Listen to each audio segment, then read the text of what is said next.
নমস্কার বন্ধুরা, আমার রান্নাঘরে সবাইকেই স্বাগত জানাই। আশা করছি আপনারা সবাই খুব ভালো আছেন, আমিও ভালো আছি। আজকে আমি আপনাদের সঙ্গে শেয়ার করব করলার একটা অসাধারণ রেসিপি। অনেকেই করলা খেতে পছন্দ করে না, কিন্তু এই রেসিপিতে করলা রান্না করলে আশা করছি সবারই খুব ভালো লাগবে। প্রথমে করলাগুলো সরু সরু লম্বা করে কেটে নিয়ে ভেজে নেব, আর মুসুর ডাল, লঙ্কা আর রসুন ভালো করে ধুয়ে নিয়ে ভিজিয়ে রাখবো। এবার কড়াইয়ে সর্ষের তেল দিয়ে ওর মধ্যে দিয়ে দেব কালো জিরে, পাঁচফোড়ন আর কাঁচা লঙ্কা ফোড়ন।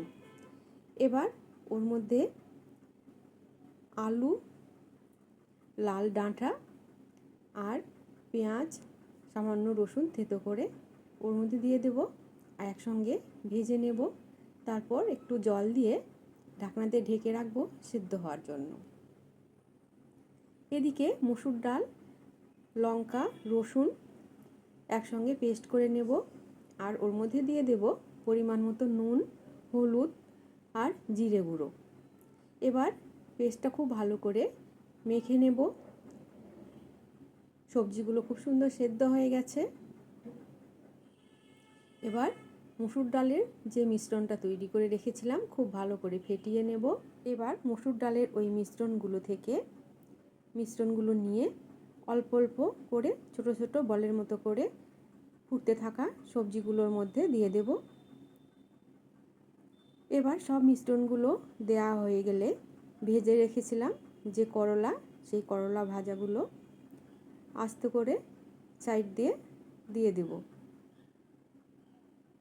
খুব সাবধানে দিতে হবে, তাতে বড়াগুলোর উপরে না পড়ে। এবার ওর মধ্যে দিয়ে দেব 1 চামচ জিরে গুঁড়ো আর আদা বাটা দিয়ে গ্যাসের ফ্লেমটা লোতে রেখে ঢাকনা দিয়ে ঢেকে রাখবো। জিরে গুঁড়ো দিয়ে দিয়েছি, এবার ঢাকনা দিয়ে ঢেকে রাখবো। এভাবে 8 থেকে 10 মিনিট লো ফ্লেমে ঢেকে রাখার পর ঢাকনাটা সরিয়ে নেব। দেখুন, একটা বড়াও কিন্তু ভেঙে যায়নি। এবার স্বাদ মতো দিয়ে দেব চিনি। দেওয়ার পরে আরেকটু জলটা শুকিয়ে নেওয়ার পরে পরিবেশনের জন্য নামিয়ে নেব, আর দুপুরে গরম গরম ভাতের সাথে পরিবেশন করব। অসাধারণ হয়েছিল করলার এই রেসিপিটি। আপনারা একবার বাড়িতে বানিয়ে খেয়ে দেখতেই পারেন। আশা করছি আপনাদেরও খুব ভালো লাগবে।